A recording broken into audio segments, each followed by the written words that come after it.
What do you mean? Season 3 OP was better than this one. The movie OP is not worse than Season 3 OP for Kaguya. What are you guys on?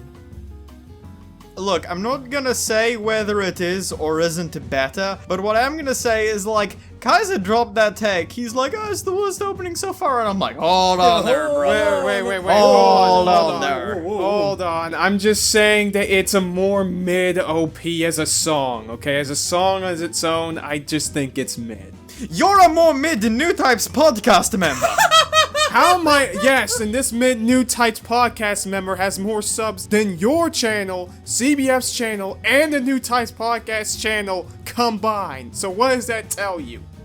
That you're a fucking normie? It tells me that you're gonna develop to be one of those douchebags that thinks that subs equals quality. It tells me that you're a fucking normie, and that underground people like me deserve to be listened to more. But you wouldn't be underground anymore, so what then? I haven't thought that far ahead.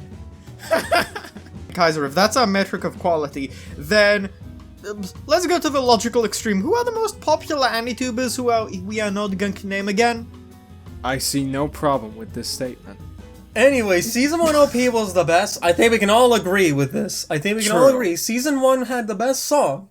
And then I'd probably say the movie, then Season 2, then Season 3. Season 3 one's alright, but that's the one I still can't remember anything off of anymore, and I thought that was just like, oh yeah, the OPs are kind of the same, but this one's a bit weaker, but yeah. I'm not gonna lie, for me they all just kind of like blend together and congeal, but what I can definitively say is that the movie OP is not mid.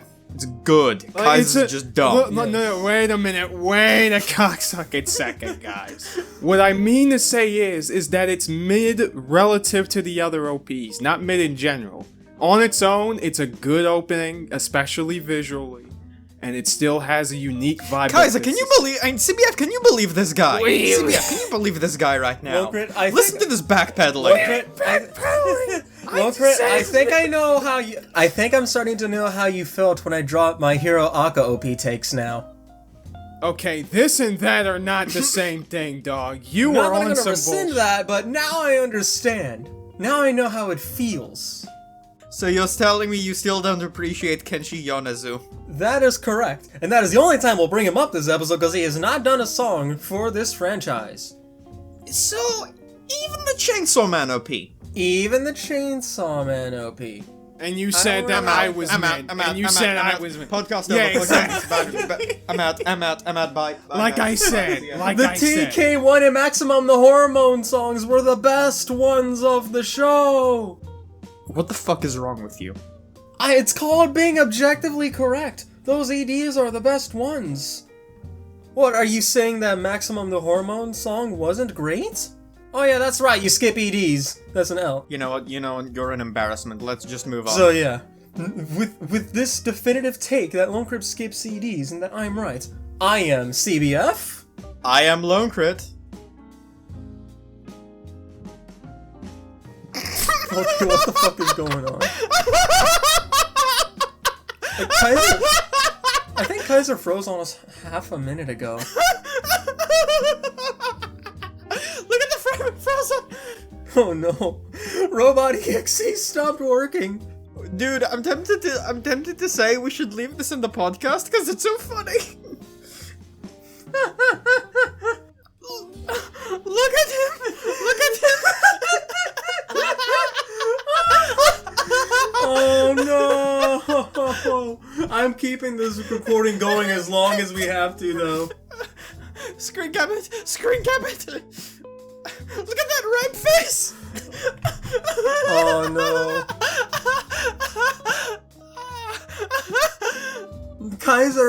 Kaiser.exe just broke at my Chainsaw Man take.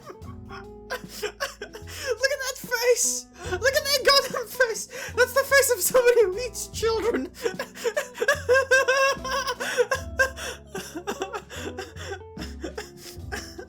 You mean like Grunkle Stan's balloon?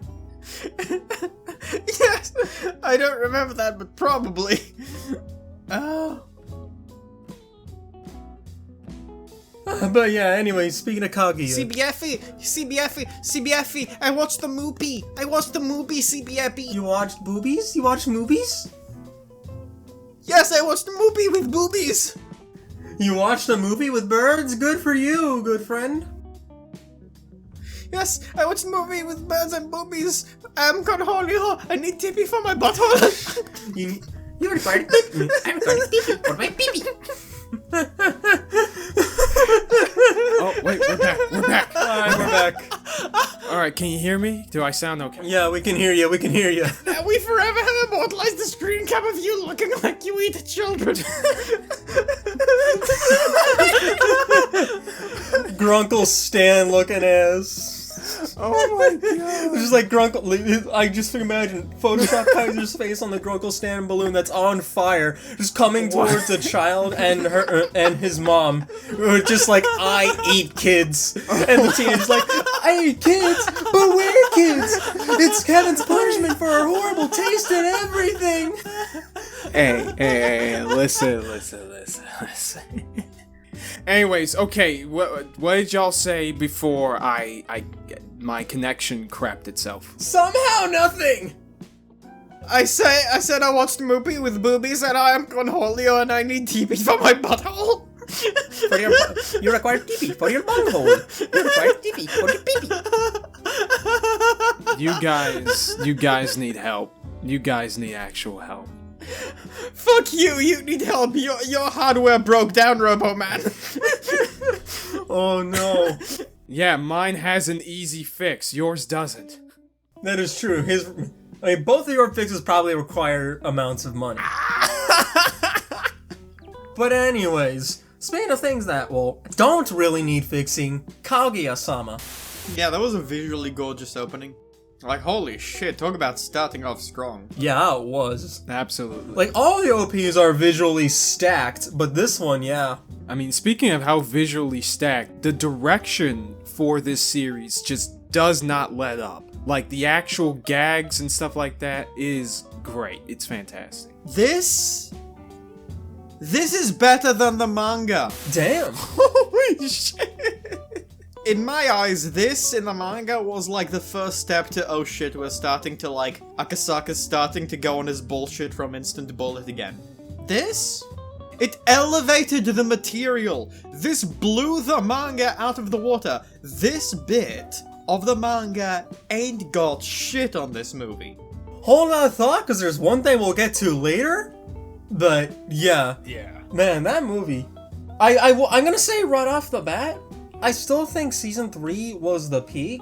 Just everything from the school festival arc, the way it all planned out, just the sheer Rube Goldberg of just so many different things going off at once between stuff with Ishigami, Miko, and Tsubame, the stuff with trying to keep Chika away from everything that's going on so she doesn't spoil Miyuki's plans to get this awesome confession in with Kaguya. The actual scene and everything. And then the movie throws it in the trash. The movie said, that was nice, wasn't it? But... Fuck it. What now? What now? You know what, yeah, like when the manga got to this bit for me, to me this felt kind of like backpedaling, and not exactly ruining it, but like, look, they get together, and then it's like, oh, finally, because I hate it when like things end on, okay, they got together, or okay, they kissed, or okay, they held hand. It's like, Series over. Yeah. that's not a relationship. Typically, you watch the thing because you want to see the relationship, not the start of the relationship. Like, imagine being me, reading this week by week, being like, alright, we can see them being a couple now. And then just Akasaka pulled an Uno reverse card on me. It said, alright now, hold on there. You want this relationship? Let's make them work that extra bit harder for it. And by the way, I don't know what your take is on this movie yet, but I'm just telling you, the manga, to my memory, was like way gloomier, way more angsty, and just more up its own ass, I'd say. It definitely got into like indulgent territory. Yeah. But even... Oh god. But Like even the- like... Shut the fuck up, Robo-Man! The movie... Robo-racism. Yeah, Jesus, you came out so quick with that, dude. This is how Miko treats Ishigami, or Ishigami treats Miko. Exactly.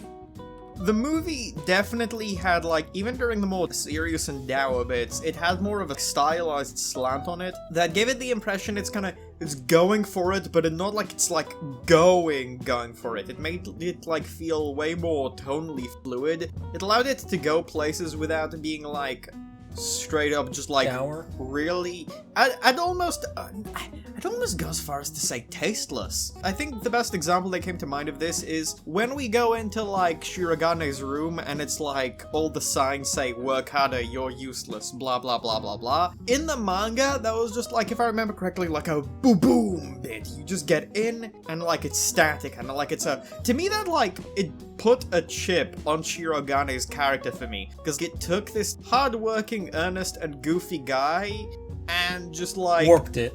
I was gonna say shoved a dose of cruel reality up his ass. Oh, I'm actually still a little bothered by that in the movie. I haven't read the manga, but yeah, even when I got to this point in the movie, I felt like, okay, this is a bit much, you know? They're trying to make this whole thing from the end of season 3 work, where it's just like, alright, he's doing this because he wants to be seen as an equal, and because he feels like just generally inferior, so that's why he's tryharding so hard. I wasn't entirely sure about that. Which, can I just say, from an outsider looking in kind of standpoint, you know, judging just from how incredibly, like, autistic they are about this whole game of cat and mouse with the relationship. We can say that we're autistic. You can maybe say that that's a possibility for those to be the underlying reasons, but I don't feel like the story has done enough to build up to that. Just because you can doesn't mean you should. Well, not only that, but I don't even feel like we've done enough, especially on Shirogane's. We can be watching. I can be watching One Piece. I can be watching One Piece, and it's a goofy, crazy world, and like aliens can come from outer space and attack. And you can't say you can't do that, but it doesn't mean you should. Like CBF, don't you feel like a little bit betrayed? Like that the context between so much of what you've seen from the series so far about the nature of what's going on and about who Shirogane is as a person has just kind of been like rug pulled onto you? I wouldn't say it's quite betrayed, but it definitely feels like a bit of a... Okay, I don't know if this is the best decision. I don't know if this was the best path to take this in for the reveal. Yeah, this isn't like, you know, that like they pulled some kind of, you know, they were on some Jake Steelbark type beat. But it does feel like they wanted to do something to add some depth to Shirogane and Kaguya's characters, and it felt, at least in Shirogane's case, it felt unearned. Yeah, that's what this movie wants to do. It wants to make us still learn that. I'm still not entirely okay with that, but in fairness, the rest of the movie, aside from like a few things that do sort of get a little narrated on too much for my liking, both by the narrator and by our main duo themselves, and something else we'll talk about that does get sort of glossed over. Are you talking shit about the narrator? The narrator is generally very good, I will say. A lot of people give too much shit on the narrator. I think for the most part... Narrator is best girl. I think for the most part, the narrator tends to add their own commentary to situations in a way that's really funny and even additive. There are a couple times where it's just like, okay, you don't need to quite literally explain all the metaphorical shit that's going on in Kaguya's head, okay? We're good? I don't know, like, as a framing device for me, it, like, really helps tie things together, because, like, in a Kaguya courtroom scene, for me, that was one of the bits where it got, like, needlessly complicated and esoteric, but not esoteric in a good way. Esoteric like, okay, you're taking this way too seriously now, and you're going way into it, and not even with like the veneer of humor, because this was like way more like in the manga. Like, back what I was saying with Shirogane, the camera angle in the film, and the fact that the papers on the walls kind of fluttered, combined with the narration, that did subtly change the tone of the scene. It feels more like a beat in a movie, and it feels like something... It feels a little more additive to the character compared to the manga that that feels more like, This is supposed to change everything. no, it feels more like, hey, you know this guy that, this weird, hardworking, eccentric, goofy, somewhat insecure, but ultimately well-meaning guy that you've known up until this point in time? Yeah, he's actually, properly, mentally ill. And quite possibly has, depression. That guy isn't real. He's a fake. He's a mask. He is a YouTube content creator. No, don't, no. Now I'm just imagining him as Dream. No. Like CBF, what do you think about that, right? What do you think about that, CBF? What do you think about, having this character that you've known for 3 seasons and then the author pulls a, oh yeah, they're seriously mentally ill on you? Yeah, no, again, I already said I'm still iffy on all of that, but I think we've talked a little too much about that because there's so much more to the movie beyond those few weird bits. Yeah, sure, that's off. Sure, some things get glossed over or overly explained, but I still really like these guys in this film. Just seeing how he struggles to comprehend Kaguya at this point because of all the mixed signals she's giving and the very dramatically different states of mind she is throughout as well. Oh yeah, I want to mention one thing about that. I don't remember it quite hitting me this way when I read the manga when it came out, but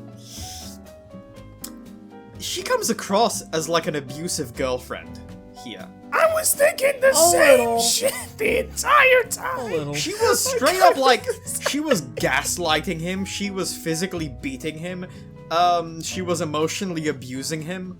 She was emotionally abusing everyone in the movie. She, manipulated the shit out of Miko to get out of the perfume thing in a way that very much was there to show just the creepy side of her, too. Look, that's skeezy, but Shirogane was vulnerable. He made himself vulnerable to her, and she essentially abused that.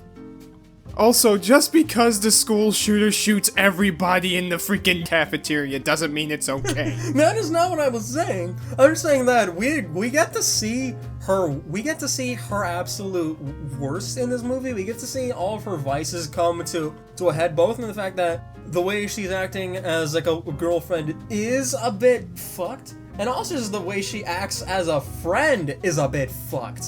And the movie makes it a point to show that, yeah, no, she can kind of be a bit of a piece of shit, actually. And she kind of hates the fact that she is that much of a piece of shit because of her heinous upbringing, to the point where a lot of the tendencies she's been raised with, so many other people just won't get that, and things that seem just oh yeah, whatever to her, oh yeah, no, just work harder, just do better. It's no, they have this kind of pressure and envy towards her that, no, they can't live up to those kinds of standards. They can't barely deal with her because she's like this all the time.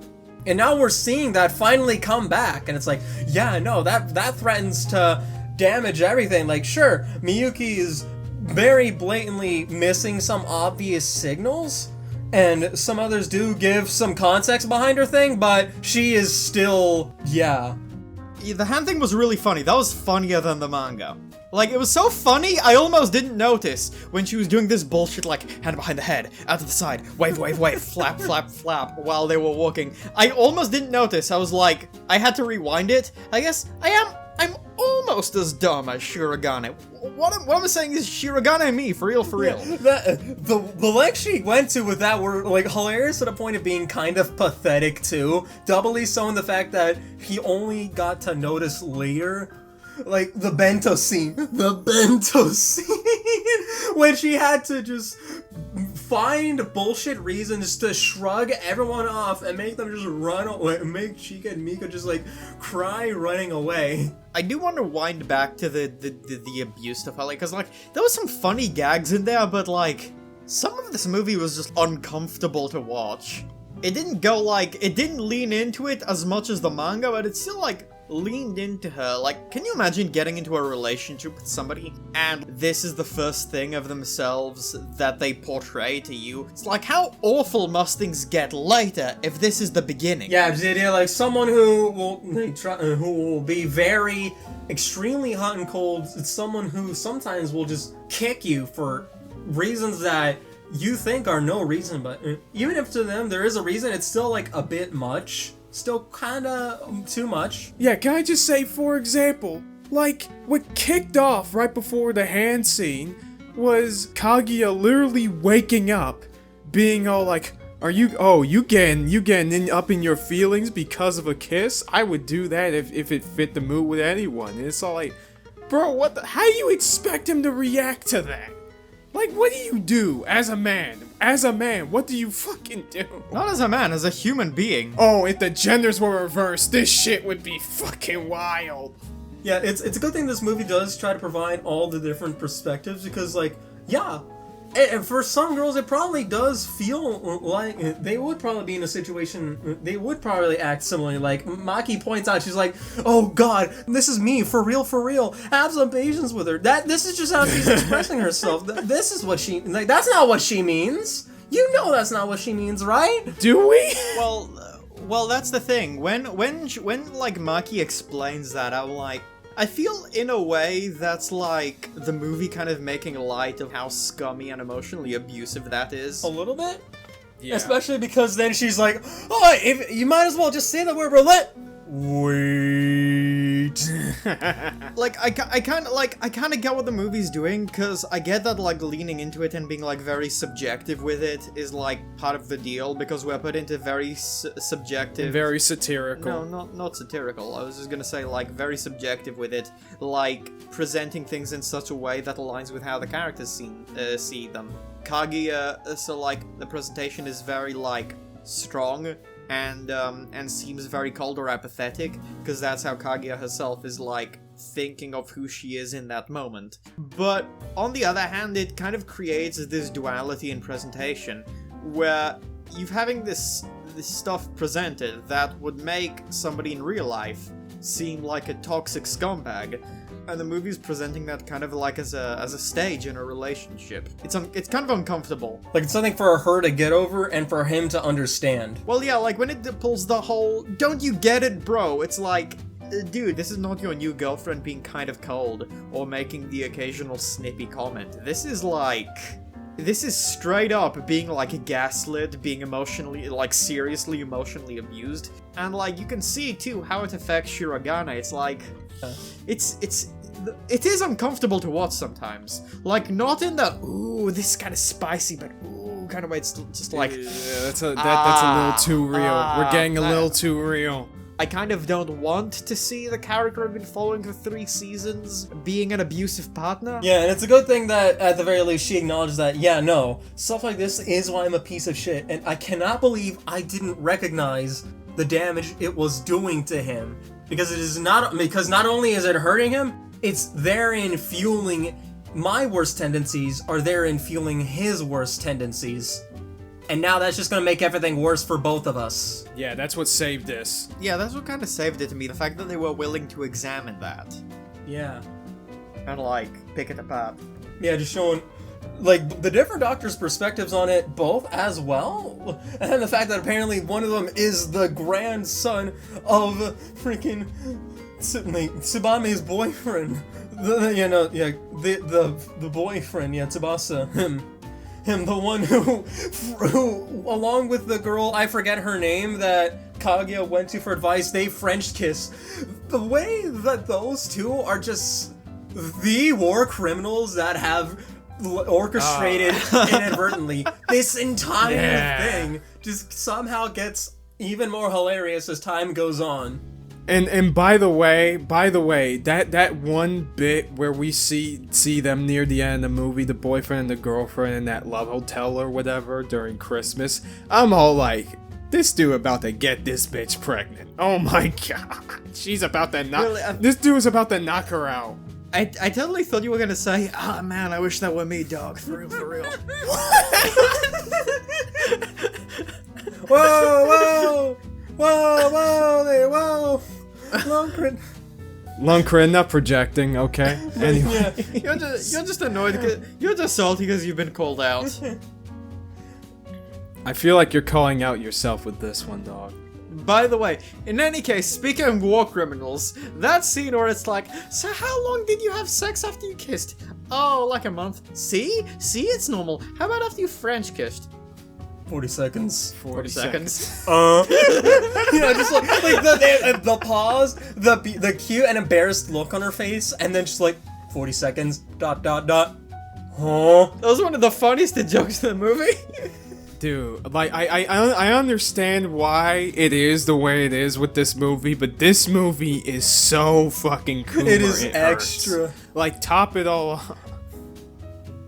I thought Velvet didn't like Kaguya. No, he's on the fence about Kaguya. He's willing to get back into it, but yeah, that and just like the amount of times this movie just spammed the word sex. Like, you saw it on screen sometimes. Like, the visual, the overlaying and effects on this movie are even more than the rest of the series beforehand as well. They're really playing with overlays quite a lot in this movie, and it is awesome to see, especially in the first half. But just seeing like when they're just like spamming the word sex, Kaguya's just like, oh yeah, son, yeah, this is about sex, and the mage's just like, no, you don't understand, you stupid motherfucker.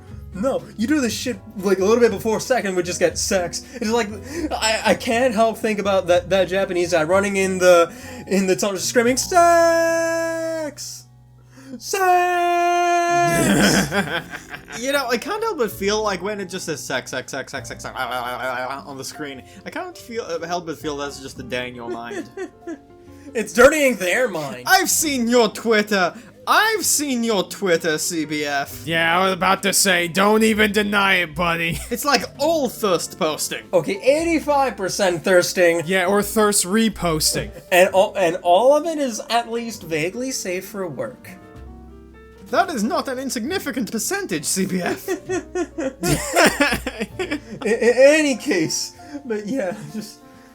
Man, this movie is still as funny as ever, just like all that stuff. The courtroom scene where the Ice Kage just throws the gavel at Chibi Kaguya. And just like seeing Chibi Kaguya in general, that was fucking hilarious. Yeah.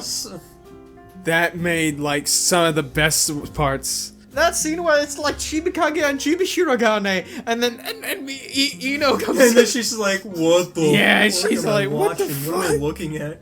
You're adults. You're practically adults. Can we all just take a second? We need to take a second to give props to the fucking voice actors throughout this entire goddamn show. I think these are the guys who really, like, helped elevate all of this stuff. They're the real heroes. Yeah, just like them, the episode directors, the main director himself, who directed Rakugoat. So, Shinichiro Mata the Goat, Shinichiro Mata the Goat, Shinichiro Mata the Goat.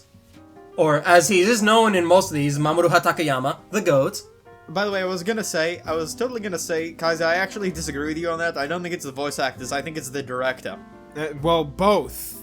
If I'm to give credit to any individual or part of the production more than any other, I would say the director, because, like, bloody hell, again, those camera angles during the bit where it just, like, puts us in Shirogane's mind, CBF, go read the manga, like, that chapter of the manga, you have no idea how much, no matter how subtly, that changes the tone of the scene. I swear to God, when Akasaka gets on his bullshit, the man gets on his bullshit. Sometimes it feels like he's going out of his way to, like, trample on his own work. This is the experience that a fair amount of people had with the second half of the manga, sadly, and now we're on the second half of the manga with this movie. Well, good thing I didn't read it. I was gonna say, if the anime, like, cuts right now and they're like, yeah, no, season 4, we're done, the anime is, in my opinion, better than the manga by default. Do you think that's gonna happen, though? I hope it happens. I doubt it. I feel like this movie got a lot of attention. And I doubt that even when we get to the rest of the manga that they'll pare it down to any less than 2 seasons minimum. Incidentally, I was joking. I made a joke earlier in our private chat. I love how the ending of season 3 is kind of like, air quotes, the final battle. And you think the movie's gonna be a victory lap, but in many ways, by like re-examining the ending of the last season and creating something more true to everyday life if you, like, just see what's actually going on. It's like a better secret final boss. Yeah, in a way, and especially because, like, the whole point of this movie is like, yeah, that grand gesture was fucking awesome. But we don't need that every time, do we? We don't need to try to one-up that. Just having a nice, normal relationship where people could just be earnest and be themselves, that's kind of all that really needs to be, isn't it? I was gonna say, CBF, it's not that deep, bro. Read a shoujo manga. Just saying. No, that is literally what Kaguya said herself. That is literally what she's about in this by the end of it. No, By the way, I watched Fruits Basket. Yeah, good for you. I'm just thinking to myself, I can't help but feel like it was almost like, I get how it's air quotes deep because it's breaking down the idea of how the characters make it something massive in their heads. It deconstructs it, you might say. Shut up. It's about as deep as anything involving defying fate or anything like that. It's like, pretty up as much if you want. It only works if it works. Like any shonen ever or anything BlazBlue ever. I just find it amusing how, from a meta standpoint, the big point that the movie's building towards, in opposition to the ending of Season 3, is essentially what already happens in a bunch of romance manga. But this is a shonen manga, so it's different. Anyway. Like, the presentation on some of that stuff, even if I do think a few things are a little much, like when we get the conversation between Ice Kaguya and Chibi Kaguya, the presentation just goes so ham with, like, the overlays, the coloring. Just, like, the movie wanted to play with that just as much as it did in back, like, episode 1 of season 1, especially when it came to red. Like, the red on the ketchup on Kaguya's cheek or on her eyes. They want to accentuate all this stuff, even if sometimes things can be a little much, even regardless. I think one of the other better aspects of the movie, or the ones that really stood out to me, because, okay, we could say what we want about how Kaguya and Shirogane's, like, this whole underlying aspect of their psyches, it felt a little bit underwritten past this point, but I feel that the way that they portrayed in the movie, for the most part, barring, like, maybe cutting down maybe a bit more on the length of how long those scenes last, I think they do a good job portraying that well within the movie itself. Like, I feel like, especially in Kaguya scenes, where they really go real ham on that, especially with the mask imagery and all that shit. I was gonna say, that I found quite interesting, because it reminded me of something I did in my degree regarding consumer psychology, where I don't know if it, like, did this necessarily on purpose, or if it's just pulling from something in pop culture to try and seem smart, but it draws back to the work in sociology of Irving Goffman on the idea of, this is not the proper expression, I don't remember if it's the looking glass self, but essentially it's the idea of how there is no true identity of an individual. An individual is something constructed by the self in order to fit a social situation or conform to the perception of others. So I found it interesting how the movie was engaging in that way, and in that idea, even if it was to, in my opinion, a dumbed down capacity, because you read about it and it's really not quite that over the top. It is still less up its own ass than, say, how Geass R2 did it, though. I don't remember how Geass R2 did that. No, I remember how it did that, and yes, it's definitely... That's because the Ragnarok connection was a dumpster fire, but yeah, just the idea of, oh yeah, no, we all wear different masks for all these social situations and regarding different people. So who's to say that anything about us is, and who's to say that this is all, that one thing is the fake us and one thing is the real us, right? So what you're saying is that R2 is bad, thank you. Except for the fact that, to my knowledge, the work of Irving Goffman, which is where this entire idea of the mask metaphor to begin with comes from, his work in sociology, posits that there is no such thing as a true self. Yeah, pretty much. Yeah, like, who's to say this is real, who is that is fake, rather than just like, this is all just different parts of us that we just show off. And then Kagi's just like, alright, show me that part of you then. Show me some of the parts that you try hard on yourself to keep hidden. I want as much of you as I can, so I'm gonna show you as much of you as I can, now that we're getting past the bullshit. Except, the Kaguya movie asserts the idea that there is such a thing as a true self, rather than a sum total self. That, by the way, such a concept to my knowledge is not present in Goffman's work. My point is, it does irritate me a little bit how the movie, in a seemingly derivative sense, seems to draw from some ideas in sociology without really understanding them. That's not important, it's just a nitpick. Yeah, it's not Bunny Girl Senpai. It's not that, thank God.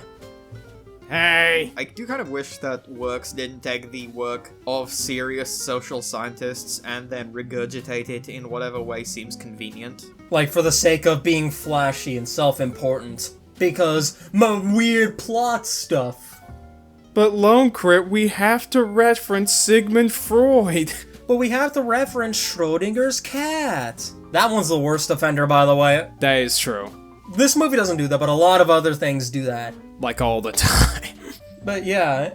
True. Anyway, having said that though, unlike that, also, at least people know Freud's name. At least people know Schrödinger through the name of the theory. Nobody knows Goffman. Hell, people don't seem to give that much of a shit about social scientists, at least within the context of the sociology, not necessarily psychology. But beyond that nitpick of the film taking from the work of serious social science in order to look more impressive, I will say, the ideas that it does seemingly pick and choose and kind of digest in the way it feels like is certainly very nicely presented. My favorite sequence in the film is that bit where Ice Kaguya is with Chibi Kaguya and she's like, hey, tag out. I want to tag out. I don't want to, like, and just that entire sequence, I think that's one of the bits that, like, really made the movie. Because, like, if the movie was just, like, the first half or so, and it kept on that track, it would have, like, Akasaka's a good mangaka. I don't want to say, like, Akasaka bullshit. Because he's a good mangaka that just gets really stupid sometimes. Just like, some of the edgy stuff can be a bit much. But yeah, I love that sequence where, again, we're examining it and we're showing these kinds of vulnerabilities and the interplay between the different sides of her, which say, yeah, tag out. No. Tag out. They like you. They don't like me. I'm an abhorrent piece of fucking shit. Yeah, but you still want that kiss, right? You're still part of me. Like, I get it, but this is what you are doing. This is what you signed up for now. Yeah, I don't remember, by the way, mask imagery from the manga, but I do like the idea how it takes the idea of the multiplicity of a person's social identity, kind of digests that in a way that fits its own narrative. I know I complained about what I did before, but as I said, it presents it very interestingly, where it took... I really like the visual where it's all the masks on the floor and all the masks are crying. Yeah, just especially because the shot is spectacular, and like the reds and blues on that sequence.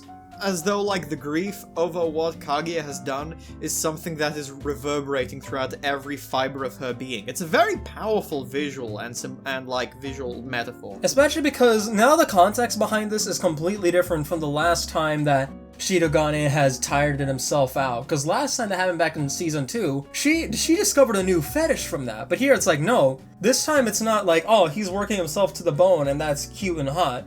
It's, no, I put him through this. He is in this state because of me. That's fucked up. Yeah, which can I say? I really loved... I don't remember the exact line he said when he woke up in that, after, and it is sort of like explaining, just airing all of this stuff out in the hospital bed or whatever. But I really liked that line where he says something along the lines of, if I don't work hard, I am worthless. Yeah, just the idea that nobody really likes him for him. They like him because of his accomplishments and his bravado and his strength. And even like when we go back to like some of the previous student council, even one of them asserts it's like you gotta put in that kind of effort so that nobody looks down on you. That's how everyone will want you. Yeah, dude, you gotta put bitches in their place. Yeah, you gotta make them want you by being above everyone, so no one can look down on you. Listen, you gotta get on that Sigma male grind set. You gotta get on the Sigma male grind set. I find it hilarious because that's basically what she told him. That's basically what It's she like, told yeah, him. that worked, but like that's what the movie's about. It's just like, yeah, that grand display worked. Yeah, this kind of attitude can work, but look at the damage that can be caused from leaning too hard onto that. And it's like, yeah, Shirogane made his mistakes that were very understandable and not noticing things. Kaguya, the way she acted was pretty destructive and it caused so much damage. And because of that, now we're fueling his worst tendencies and we're seeing just how those tendencies can hurt him. Which is why it is nice when she finally manages to wrestle the gift out of him. And it's just like this fucking toy thing because he got 2 gifts and the hilarious bastardization of a New Year's Christmas party that Chica and her sister did. Oh yeah, one of the funny scenes in the movie, handcuffs! Just what I've always wanted! Yeah. Yeah, what? I was like, what Yeah, it's the like we got the handkerchief that he grabbed and then and when handcuffs. Chica's all like, I'm the only one who's normal in this family. Yeah, I'm it's like, sorry. it's like I just imagine like, oh yeah, no, Shirogane is really, he has another thing to add to the BDSM roleplay collection that he and Kage are definitely gonna do because we know she's into that shit. Let's be fucking honest. We know enough about both of them that they display a lot of stuff that classically goes into that. She's a closet dom. I am not going to talk about teenage girls' fetishes. The movie did, and that is all we will say. Lone Crit, you pogged over the movie talking about sex for the first 10 minutes. Don't act like you're above it. But yeah, and just like going back to that scene where she's like picking up the plaything, and we just got like the frame holding a few skipped frames, and her picking it, launching it out, and then getting that just to show that like, yeah, no, this is really deflating, isn't it? And then she just laughs, and it's like, wow, I can see why you kept this. And then it goes into the whole thing, which is like, but look, that happened. Do you see me actually thinking any less of you for it? Do you see me being disillusioned of you for it? Do you see that this is something you need to hide out of shame anymore? After we just ran through across town to deal with this, you trying to run away from it, and me trying to grab the gift out of you and have you confront this part about yourself and show me. That was a great moment, and also, the animation was great. Like, that scene, too, where she's like, get away from me or something, and then, like, she's running away and he chases her at the school, and just Hayasaka, like, low-key opening the window. Like, that chase was beautiful. I'm like, yeah. Oh my god, why is this casually flex? Like, I know this is a movie with, like, a movie budget. Not like a movie budget. This is obviously not like a Shinkai movie or something. Yeah, but it's like, Jesus Christ, how is this movie just, like, casually, like how's it casually flexing on, like, every other rom-com? Like, see, like, this is how you do it. That, and again, the chase across town, too, especially when we get those first-person perspectives from, like, Kaguya running to chase Shirogane. Yeah, especially with, like, Kaguya suddenly got fucking hops in this movie. Like, it makes it so much funnier. I know that she was already portrayed as pre-athletic beforehand, but Jesus. Yeah, it's like, yeah, it really does remind you that in the craziest ways possible, doesn't it? By the way, I just want to mention, I love how fetishy this movie is. Like, the bit where she misses the hot dog and she just, like, basically, like, noms his finger. And she's just like, oh yeah, now, lick even me. though it was probably completely accidental. Yeah, it was, yeah, just like, she's just like, roll with it, I can work from this, and it's still kind of scuffed, and then he passes out from that as a culmination of everything. Oh, by the way, oh my god! Speaking of which, again, very fetishy, humor as hell, as you said, but also, I just love how, oh man, I'm so hungry, and then Chica just comes into Kaka. Again. Yeah, and then she's like, no, like, makes us some petty, bitchy bullshit about sweets, chases her the fuck off with that. There's some other thing, like, oh, like, eating, like, oh, I don't eat that much. Like, Mika's like, yeah, she is finally like, Chica, I am done with your bullshit. Yeah. Yeah, like, she's done with all that. Or, like, the scene where like Chibi Kage is pointing at Shirogane as the first, as her top guy, then Ishigami as the second, and then her last place. And this was after already getting hugged enough to make her slap the titty, like to slap. I was gonna say, yeah, I was about to say that she just slapped a boob. Like, smack the titty. No, Chibi voice. Actually, no, more like karate chop slap. Yeah, like. Yeah. But yeah. Like a SpongeBob karate. Also, but here's one thing. There's one thing.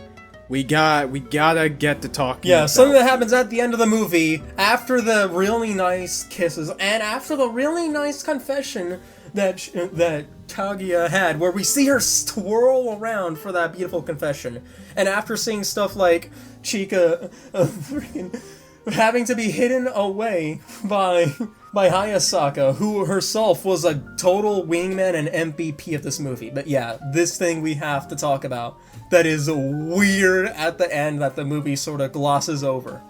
Before you say that, I just want to say, when Tsubame was wearing a waistcoat and tie, I nearly had a heart attack. Tsubame is very pretty. Speaking of Tsubame! Yeah, speaking of Tsubame, poor Ishigami, bro. So I was confused about this. Like, Lonker, you know which scene I'm talking about, right? Where she's just like going over, just like, oh, how do I, what is like all this stuff? How do you communicate love and all this kinds of stuff? And then getting help from Shirogane's quack dad.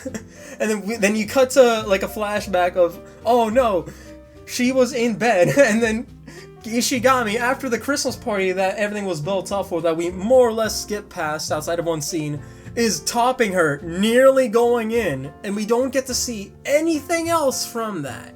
Oh, yeah, about that. Season 4 has to cover that, doesn't it? Season 4 has to go back. Oh yeah, thing is, in the manga, if I remember correctly, it was either cutting back and forth, or like that was like in quick succession, like before like the point of the end of the movie. So like we just saw that more or less like as it happened, I think in real time, like the build up to it, and then we went back. Would you just like to know what happens? I know what happens. We know what happens. Season 4 has to come back to that, right? The fact that Tsubame basically just propositioned Ishigami for sex, and he was just as a matter of, I can't reciprocate, but I have to thank you somehow, right?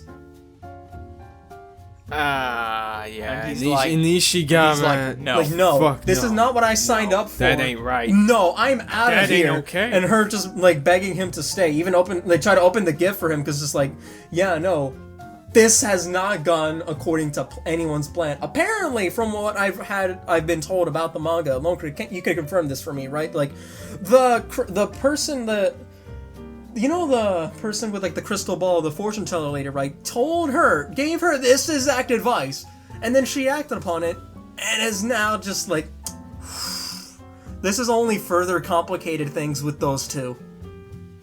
I don't remember. By the way, the toy Shirogane gave Kaguya, I totally didn't remember that either. I didn't remember what was in the box. And the fact that it was the first class material of the handkerchief. That scene where she tied it on and all three versions of herself reconciled, and the way the music swallowed up. That was really nice. I nearly choked up. Not gonna lie. I really like that a lot, but back to the whole Tsubame thing, I think it kind of sucks that we glossed over it, because the prospect of that sounds very interesting. Is messed up as it is. I'm fine with it. Look, I am very fine with it. I'll only be fine with it. I'll only be fine with it if we cover it in season 4, which we'll probably get. it would be awkward for the movie to deal with this whole hog, but we're gonna have to deal with it sooner, right? Honestly, I would very much like to tackle it differently, because in the manga it was, if I remember correctly, done in a linear way, in a very angsty, very melodramatic way, and I like the fact that it seems to be like subtly changing that and steering away from it to where it's like un-Akasakaing Akasaka's bullshit. So I'm like, no, actually I think I'm liking what's being done so far. Also, to state the obvious, you know, the manga is a serialized thing. This was kind of like a phase in a process, but like, this is a movie. Can you imagine how stupid it'd be if we just like cut away to like devote proper time to what's going on with Ishigami? Yeah, that's what I mean, where it's just like, in the context of the movie, it would be weird if we did that. But we're gonna have to deal with it in season 4, almost certainly. Yeah. It's good that, yeah. I would personally like it if it abridged it quite a bit. Or if it didn't, maybe like change things around to where it like reveals it later and we cut back to it. And it's overall shortened.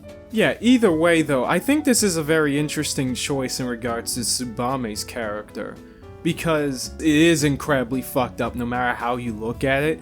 But it's understandable given how, like, you know, she was already pretty much portrayed on the outset as somewhat being a people pleaser, at the same time struggling with understanding love and affection. That is a bad combination to do some very desperate Especially because things. Ishigami himself accidentally fucked up and did the proposal in season 3 with the giving the heart cookie and like, accept my feelings in front of literally everybody, and didn't even understand that that's what he did until later on at the end of the finale. I think that's what we call an accidental alpha move. Yeah, and then and then she had to run off for a bit, and they both had to process that, and then get to the point where it's just like, all right, I can't really give you an answer now.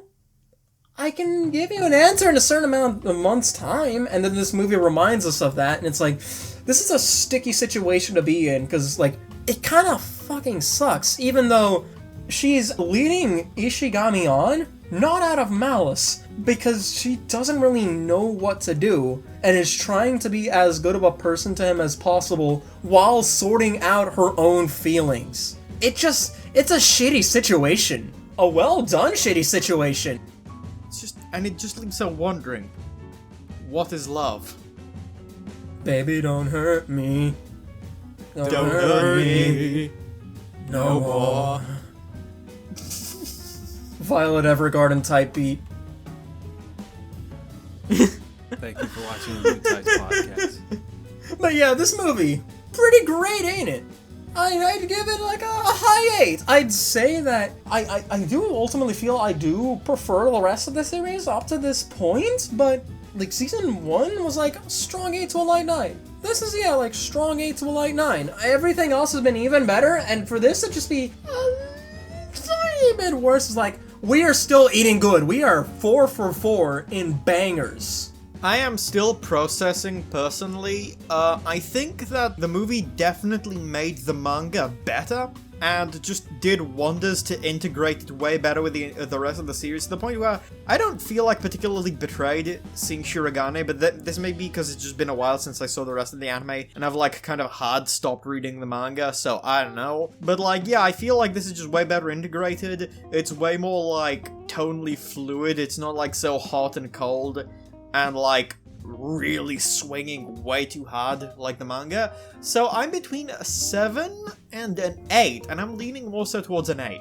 You know what I'm about to say? That's actually the same case with me. I think because the main thing holding this story back for me personally is just the fact that the subject matter in regards to deconstructing Shirogane's and Kaguya's characters could have had a little bit more built up for my liking, but everything outside of that, this movie is riding on all cylinders. It has some of the best comedy of any anime I've seen in a while. It has some of the best presentation, and goddamn, the voice directing and the directing in general is just top freaking tier. Best part is, that's just how the show is. The show is like a movie, and then the movie is like the show 0.5 patch. Yeah, like this is literally just season 3.5, and it's still very freaking good, because the show up until this point has been stellar, with just the way... We could do an episode in and of itself, almost, on just how the show, just the way it interweaves increasingly its amazing cast and jokes, but yeah, this movie... pretty great. If we stopped here, it would still be awkward, but yeah, this is another great chapter. Please stop here. Please stop here. Please, God. You're just saying that, well, apparently the rest of the manga kind of just slowly becomes mid, but yeah. This Kaguya, great. Kaguya-sama overall 8 out of 10. It becomes Akasaka. In fact, that's my suspicion on why so many people have been shitting on Oshinoko. Yeah, we can discuss that some other time when we watch that, but yeah, this movie handled some tricky things, did it mostly well. Mostly great. Great time, good movie. This is the Newtypes podcast. Good movie. Oshinoko coming soon? Good movie.